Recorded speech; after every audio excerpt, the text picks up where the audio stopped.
Ei kun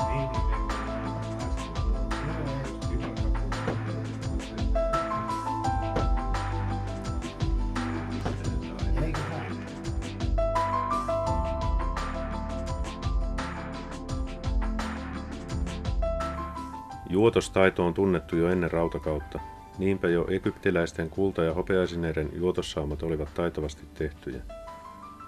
Ennen muoviastioiden yleistymistä talousastiat valmistettiin ohuella tinakerroksella pinnoitetusta pellistä, eli pläkkipellistä. Astioiden saumat tehtiin juottamalla, näin niistä saatiin vedenpitäviä. Tinaamalla estettiin myös terveydelle vaarallisten metalliyhdisteiden syntymistä talousastioissa. Esimerkkinä mainittakoon kuparisten kahvipannujen tinaaminen.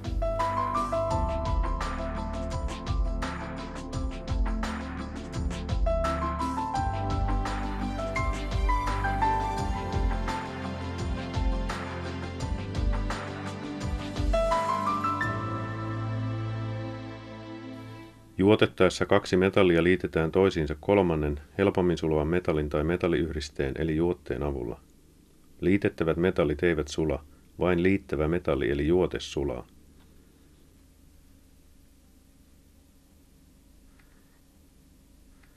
Elektronisissa laitteissa juottaminen on yleinen työvaihe. Komponenttien johtimet yhdistetään juottamalla piirilevyn johdinkuvioon. Komponenttien ja piirilevyn johtimet ovat tavallisesti kuparia, joka on juottamisen helpottamiseksi pinnoitettu ohuella tinalyijykerroksella. Juotteena käytetään tinan ja lyijyn seosta.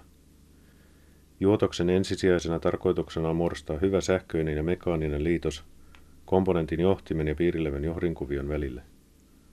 Elektronisessa laitteessa yksikin huono liitos voi aiheuttaa laitteen täydellisen toimimattomuuden.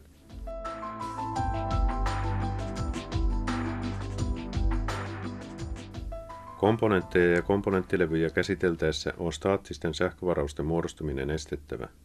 Staattista sähköä muodostuu aina kun kaksi eristävää ainetta hankaa toisiaan vasten tai irtoaa toisistaan. Työtilojen lattia- ja pöytäpinnoitteet ovat puolijohtavaa materiaalia, jotka maaroitetaan suojavastuksen kautta. Näin mahdolliset varaukset purkautuvat hallitusti eivätkä vahingoita komponenttia. Työntekijöiden jalkineet ovat puolijohtavasta materiaalista ja estävät ihmisen liikkumisesta aiheutuvien staattisten sähkövarausten muodostumisen. Työasot ovat erityisesti elektroniikkateollisuutta varten suunniteltuja. Työpisteessä on lisäksi erillinen maaroitusranneke. Sen tarkoituksena on purkaa ihmisen vaatteissa ja iholla olevat varaukset. Tuotantotiloissa ei saa olla materiaalia, joka voi aiheuttaa staattisten sähkövarausten muodostumista.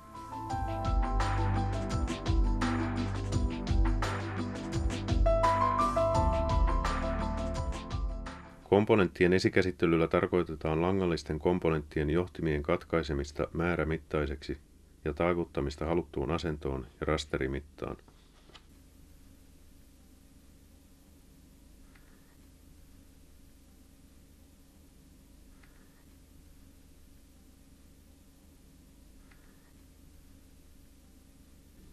Komponentin rungon ja johtimen taivutuskohdan välille on jäätävä vähintään 2 kertaa johtimen halkaisijan pituinen suora osuus. Suoran osuuden tarkoituksena on estää komponentin rungon murtumista johtimen ja rungon välisestä liitoskohdasta.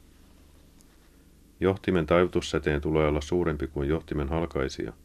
Liian pieni taivutussäde voi vahingoittaa johdinta. Komponentin johtimien on tultava näkyviin 1–2 mm piirilevyn juotuspuolelta. Komponentin johtimiin ei saa jäädä painautumia tai muita esikäsittelystä aiheutuvia jälkiä. Johtimien taivutukset on tehtävä sopivalle rasterivälille niin, että johtimet eivät taivu komponenttia asennettaessa, vaan komponentti putoaa helposti paikoilleen. Komponentteja ja piirilevyjä käsiteltäessä on komponenttien johtimien ja piirilevyn juotosalueiden koskettelua vältettävä. Ihmisen sormista tarttuva lika ja rasva aiheuttavat juotospinnoille hapettumia, jotka vaikeuttavat juottamista.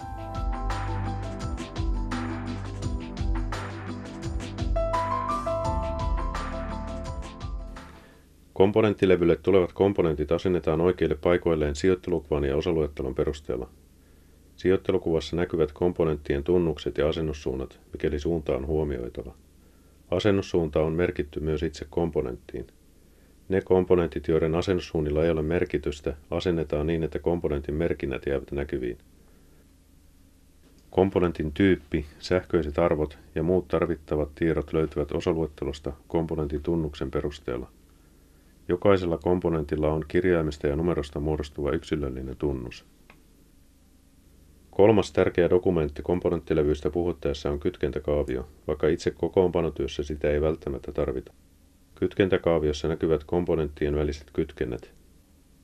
Piirilevyllä oleva johdinkuvio yhdistää komponentit toisiinsa kytkentäkaavion mukaisesti. Komponentit asennetaan tavallisesti piirilevyn pintaan kiinni. Työpöydällä olevat komponenttien säilytyslaatikot on hyvä ryhmitellä ladontajärjestykseen. Virheiden välttämiseksi säilytyslaatikoissa pitää olla merkinnät komponenttien tunnuksista ja arvoista. Piirilevyn juottamiseen tarkoitettujen juottimien lämmitystehot ovat 20–80 wattia. Käytettävä juotin valitaan periaatteella, mitä suurempia liitettävät kohteet, sen tehokkaampi juotin. Pienten pintaliitoskomponenttien juottamiseen soveltuvaa juotinta ei voi käyttää runsaasti lämpöä vaativien langallisten komponenttien juottamiseen. Toisaalta suuritehoisella ja samalla isokokoisella juottimella pintaliitoskomponenttien juottaminen on mahdotonta. Juottimen kärki valitaan juotettavan kohteen mukaan. Lyhyt, talttamainen, hieman piirilevyn juotosaluetta pienempi kärki sopii useimpiin juotostöihin. Langallisia komponentteja juotettaessa kärjen lämpötilaksi asetetaan 370 astetta ja pintaliitoskomponentteja juotettaessa 320 astetta. Juotosliitoksen tekemiseen tarvittava juotelanka on tinan ja lyijyn seosta, jossa tinan osuus on 60% ja lyijyn osuus 40%. Seoksen sulamispiste on 183 astetta. Liitoksen tekemiseen tarvittava juoksute on ohuissa kanavissa juotelangan sisällä. Juoksutteen tehtävä on poistaa liitettävillä pinnoilla olevat oksidikerrokset ja estää pintojen hapettuminen juotostapahtuman aikana. Juotosliitoksen tekeminen käsittää 4 työvaihetta: esilämmitys, juotteen lisäys, jälkilämmitys ja jäähdytys. Liitoksen tekeminen aloitetaan asettamalla juottimen kärki piirilevyn juotosalueelle niin, että se koskettaa sekä komponentin johdinta että piirilevyn juotosaluetta. Komponentin johdin ja piirilevyn juotosalue lämmitetään juotoslämpötilaan, joka on 50–70 astetta yli juotteen sulamislämpötilan, eli noin 240 astetta. Esilämmityksen jälkeen liitokseen lisätään tarvittava määrä juotetta. Juotelangan sulaessa myös sen sisällä oleva juoksute sulaa ja leviää liitettäville pinnoille, poistaa niissä olevat oksidikerrokset ja estää metallipintojen hapettumisen juotosvaiheen aikana. Sula juote leviää puhtaille metallipinnoille ja liitoksen muodostuminen alkaa. Juote sulatetaan komponentin johtimen ja piirilevyn liitäntäalueen liitoskohtaan, vastakkaiselle puolelle juottimen kärkeä. Jäähdytysvaihe alkaa, kun juottimen kärki irrotetaan liitoksesta. Liitosta ei tänä aikana saa liikutella ja sen annetaan jäähtyä vapaasti. Juotosliitos tehdään aina kerralla valmiiksi. Uudelleenlämmitys heikentää liitosta.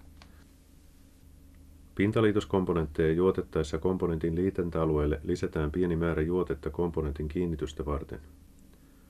Komponentti asetellaan pinseteillä symmetrisesti liitäntäalueelleen ja kiinnitystä varten lisätty juote sulatetaan uudelleen. Toisesta juotosalueestaan tai yhdestä johtimestaan kiinnitetty komponentti voidaan tämän jälkeen juottaa tavalliseen tapaan.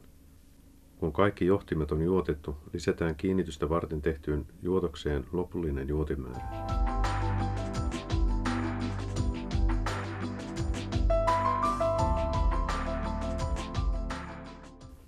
Juotostarkastusta tehtäessä on muistettava, että juotosten laatu ei parane tarkastamalla, vaan työtapoja ja menetelmiä muuttamalla ja kehittämällä.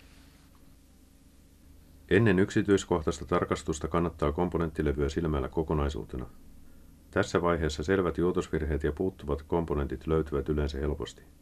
Pienikokoisia pintaliitoskomponentteja sisältävät komponenttilevyt tarkastetaan suurennuslasin tai mikroskoopin avulla.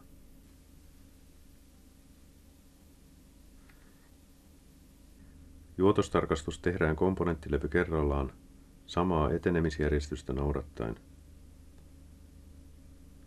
Juotoksia tarkasteltaessa komponenttilevyä käännellään ja juotoksia tarkastellaan eri suunnista. Virheellisten ja puuttuvien liitosten muista poikkeava kielto osoittaa virheelliset juotokset. Juotostarkastus tehdään komponenttilevy kerrallaan. Työpöydällä tarkastetut ja tarkastamattomat komponenttilevyt säilytetään toisistaan erillään sekaannusten välttämiseksi.